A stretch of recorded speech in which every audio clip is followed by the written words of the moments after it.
Hey brother. Then last week I dove into Inside Out's Riley and her potential adoption status. So this week I decided I'd dive into another Pixar child's parentage and try and discover what happened to Andy from Toy Story's dad.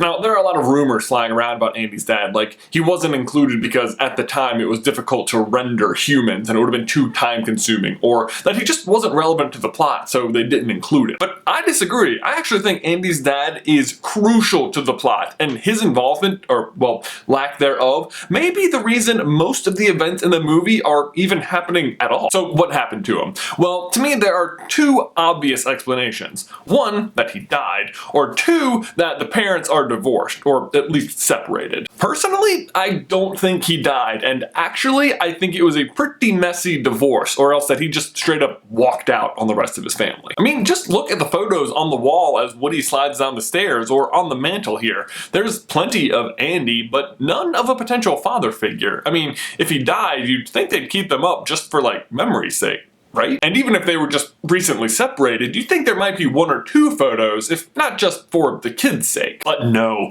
I think for there to be no trace of him on the walls of this house, this is a situation the mom wants to move past fast, and she wants nothing hanging on the walls to remind her kids of the man who walked out on them. And check out Andy's mom's hand here. No wedding ring. For me, this is further proof of abandonment, because I mean, maybe a widow would remove her ring, but you'd think after such a recent death, she'd probably keep it on at least for a little while, right? And I say recently because of Molly, who is at most 2 years old, if that, but at least born recently enough that dad had to at least recently be around to impregnate mom. Speaking of Molly, just her existence at all disproves to me the idea that they couldn't animate Andy's dad because of rendering problems or because he wasn't important to the plot. Because honestly, Molly's not important to the plot at all. She does nothing except to serve as a reminder that dad isn't around, which, if you ask me, sets in motion the other plot points in the movie. Like, for example, the fact that the family is moving, pretty common thing for a newly single mother to do now that she doesn't have a second income coming in. And indeed, when you compare the two houses, the new one looks a little bit nicer, but definitely smaller, and that is supported by the fact that the moving truck has like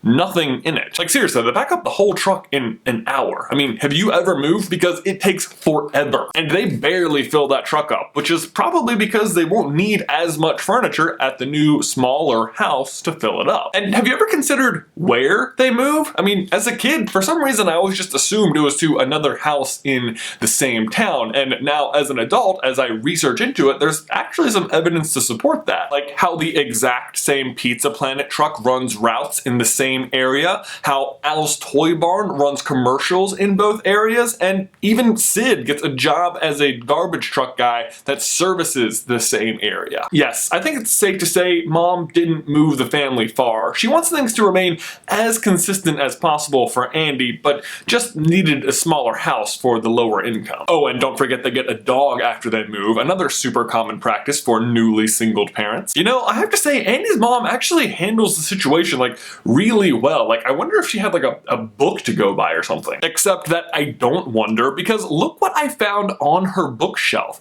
A book titled Women and Power. Exactly the kind of book you'd expect a woman who felt like she was powerless in a relationship to have. Just more proof that Andy's dad was not such a great guy. Certainly all of these little details hidden in the background point to abandonment, but they're nothing compared to the elephant in the room.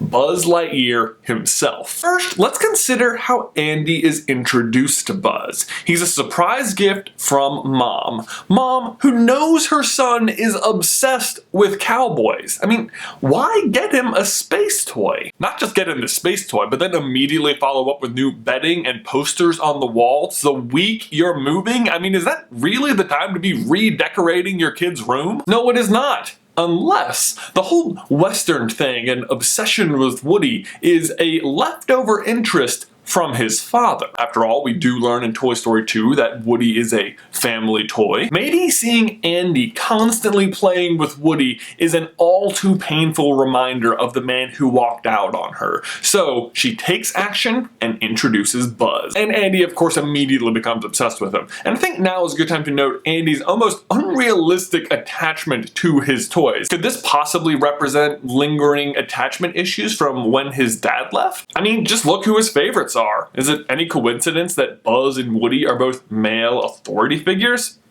I don't think so. In fact, if you look into Buzz's backstory a little bit more, you can see why it's so easy for Andy to form such an immediate attachment to him. We know from the commercial Buzz sees at Sid's house that kids view Buzz as the world's greatest superhero. And just after Andy opens Buzz, we hear him say, "Take that, Zurg!" So he's obviously familiar with Buzz's story. Then in Toy Story 2, we learn that part of that story is that Zurg is Buzz's father. So, just like Andy, Buzz never knew his father. What is Toy Story really about? Two toys trying to get back to their owner, or a boy trying to come to grips with his father's abandonment, as symbolized by his two favorite toys? Woody representing comfort, the way things used to be, and his father. And Buzz representing a future full of potential, even for someone who grew up without a father. Then my question for you and everyone else is, do you think Andy was abandoned by his father? Let me know down in the towel section below, and I will see you in another life, brother. These socks are amazing! Thank you guys so much for watching. We hit 400,000 subscribers this week. I'm like losing my mind over it. It's so crazy. You guys are just awesome. So thank you for watching.